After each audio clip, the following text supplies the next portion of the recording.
Shalom, Chaverim.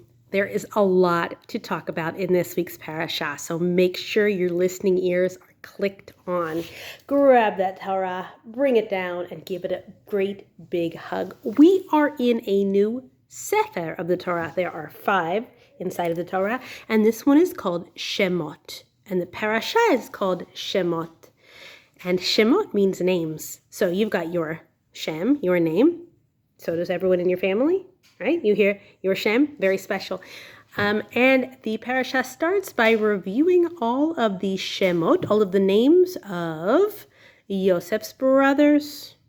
And then the parasha continues, and we start taking away everyone's Shemot. And the people don't really have names anymore. The people don't really have a lot of the things they used to have because, well, remember before you were a little worried about what Paro would be like because you remember from the Pesach story.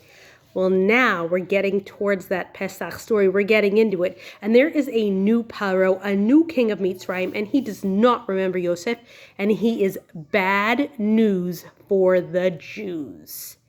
He just looks at the Jewish people and goes, oh man, there's a lot of them, and they're smart, and they're strong, and they're like you. You're just great. But instead of feeling good that you're so great, well, Paro makes some really, really terrible choices because instead of seeing how great you are, he is scared of how great the Jewish people are. And because he's scared, he wants to show that he is more powerful and stronger than they are. Did he need to do that? Definitely not. But that's what he does. And he makes all of the Jewish people, all of Bnei Israel, become his slaves. They become avadim. And he wants to make sure that there aren't many more of them. So he makes some terrible, terrible rules. And he says, baby boys, no more of them. I want you to make sure there's no more baby boys born. No more Jewish baby boys born.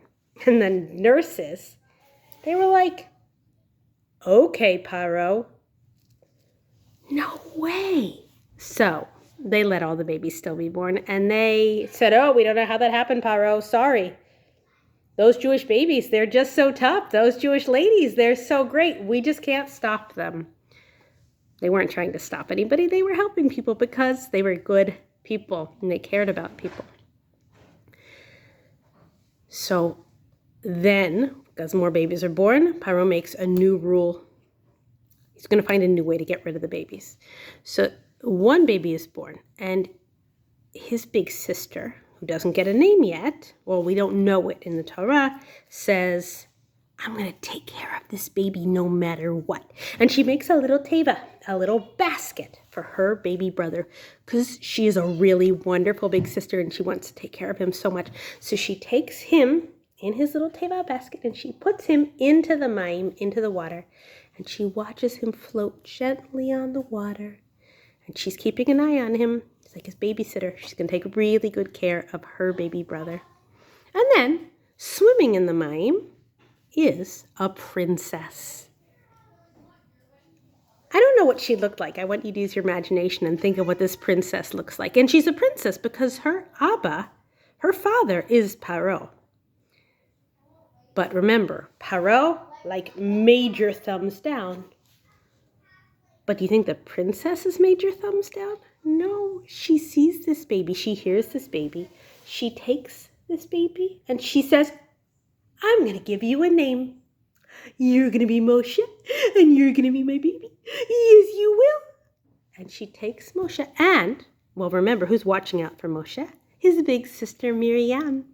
And Miriam says, I know someone who can help you. You don't have to take care of this baby alone.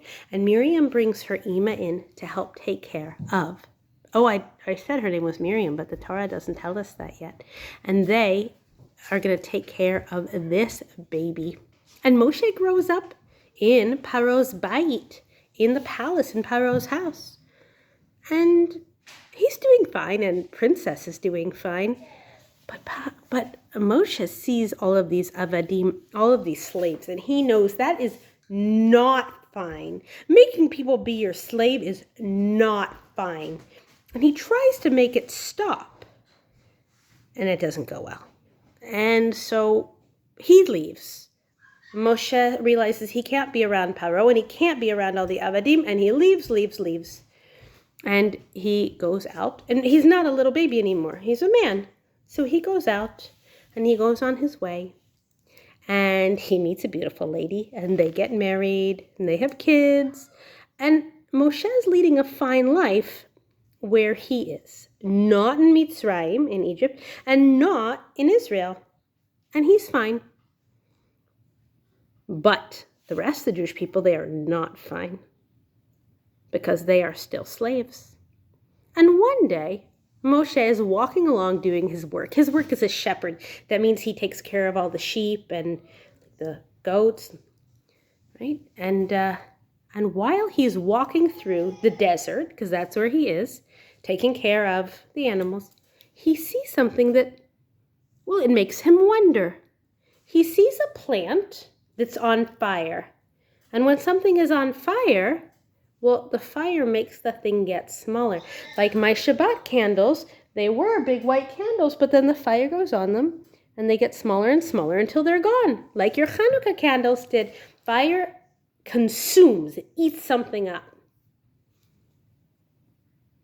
The plant is not getting eaten by the fire. The plant is still there. And Moshe thinks, wow, this is very strange. So he goes closer to this burning plant. And then, he sees it. Then he hears it. He hears a plant? No, he hears Hashem talking to him from the plant. It was just to get his attention. And Hashem says, Moshe, you've got a big job. You, Moshe, are going to free all of the Avadim. You're going to save the whole Jewish people. You're going to get them free from Paro, free from being slaves. You can do this. And Moshe says, no. Well, he doesn't really say no, but he expresses he's scared. And now, is it okay to be scared? Yeah, it is. It really is. And is it okay to tell Hashem you're scared?